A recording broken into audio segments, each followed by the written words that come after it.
when we were discussing these topics, what we were trying to figure out was that how can we all add a different value to this house today, and to everybody sitting in this room, and to my nephews here and my niece as well. Thank you, Shoaib, for bringing them here. So the topic which I came around was the path less traveled. So let me start with figuring out, and by show of hands again, how many of you have helped somebody who's in a hospital not having enough financial support? Show of hands. Good number. On a similar note, how many of you have helped or supported somebody's kids, somebody who works with you, for their fees for kids' education? Excellent, excellent.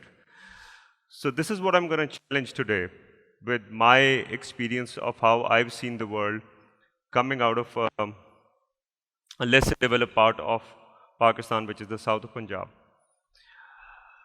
My thought process is, and the idea is to disrupt. This is what we do with EO, that we try to disrupt the thinking in a room.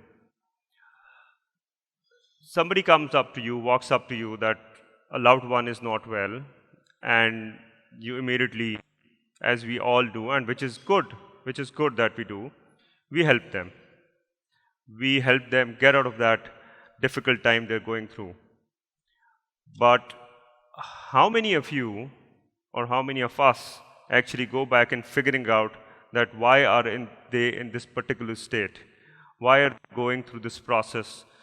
My kids recently suffered with dengue, and I saw a lot of misery in the hospitals at that time as well, where I see a lot of people coming in with similar medical conditions. But my question to this house, to my own self, is that how many of us actually try to figure out that what has been the cause behind why this happened?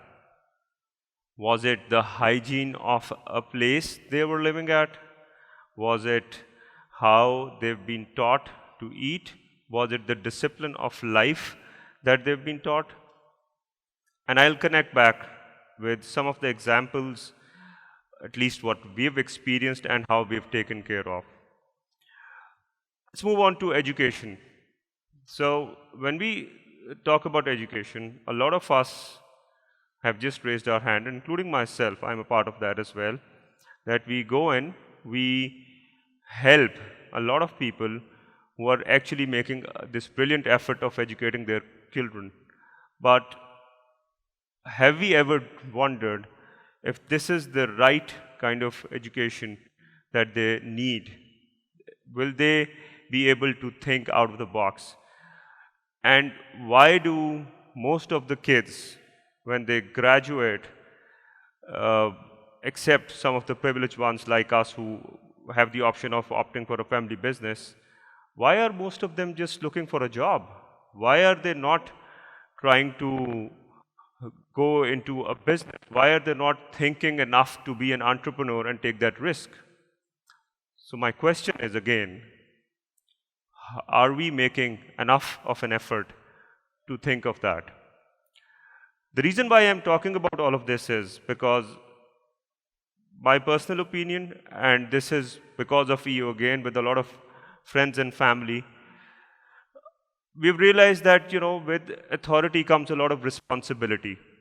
And we have been put into a place where it is our responsibility that we have to help create jobs.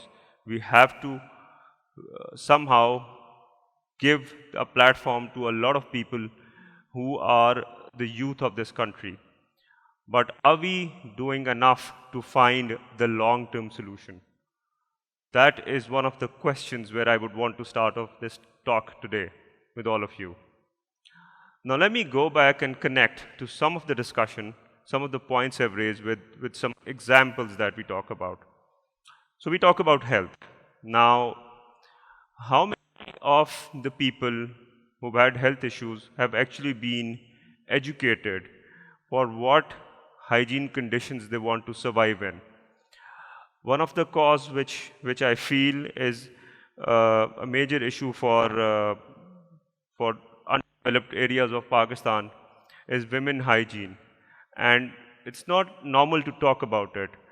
But the recent floods that gave us, or gave me at least, the opportunity to actually see that what kind of a miserable life these women have just because they're unable to break this barrier. Now, I feel that as social entrepreneurs, this is our responsibility to bring this awareness, to bring this difference. Are we doing enough for that? So, what we did as a company, that we started and we ventured with one of the organizations for this concept we call as a smart village concept. What we are hoping to achieve is that we are trying to transform complete villages.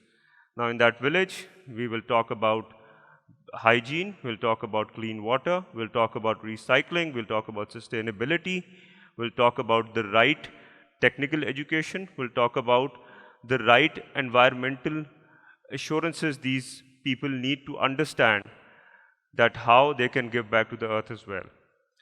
And the hope is that not just us, but many of us join, and we keep, bit by bit, keep transforming these villages into a place where a lot of these can produce down the road entrepreneurs out of them who have the right thinking process. Let's talk about education. My thought process on education, again, with the help of a lot of people I've met, is when we want somebody to do well and think better, connecting back to what one of my colleagues was saying, we need a physically strong body as well to get to a place where there's a mental strong ability as well. How we do that? Physical fitness. How many of us today make an effort where we are creating spaces for the masses? Our kids are privileged in this room, they get a lot of access. But how many of us will, can, are doing enough to create places for masses? So I've been privileged enough to head one of the association for sports. And in that, what we had been focusing on was converting grounds which were filled up with solid waste, which were filled up with all the debris of a lot of construction work in the cities. So we are converting them into playing grounds. And my win, our win out of that is when we see 200, 300 kids underprivileged, and this is their entertainment. That's the wow here. That is absolutely what we're hoping for. Expectation, they're physically fit, they're relaxed, they're entertained. Now they're going to give in the shot to be at a place where they can not just find jobs, but run businesses. One of the things which has been very close to me out of this whole idea has been what we advocate as women empowerment. 50% of our population, as we all know, is women. But we don't see enough women leading businesses. We don't see them out there in top management. How do we do that? It's not a quick fix. We need to start that today. So a lot of these activities I told you about, like the sports activities, that's circling around women and girls activities. So we do a lot of work for women cricket, we do a lot of work for women football as well. That's our part. Then their part is to respond back with a lot of stronger education system. I think what I would really want to focus on while I try and close the discussion over here is that how many of us are ready to think different? How many of us are ready to deep dive and look at where the long-term solution actually is? All of us, what we're doing is absolutely essential. We have to keep doing what we are doing. But how many of us can visualize a world, a country, where down the road our future generations are not just mentally but physically strong to create jobs for us, to create jobs for this country? So let's dig deeper. Let's deep dive, as we all do, but with this aim that we are thinking long term. And as a last comment, my observation, my humble opinion. We talked about failure, but I think with the current situation, you look at the economic situation, you look at the political situation, we try and remain pessimistic. My friends, that's not an option for us in this country at least. We need to stay optimistic because our optimism is what will give hope to a lot of others, who are actually seeking our help in doing better. With that, I would want to end my talk, but request is that dig deeper, find that better you in you where we can find a long-term solution. Thank you very much.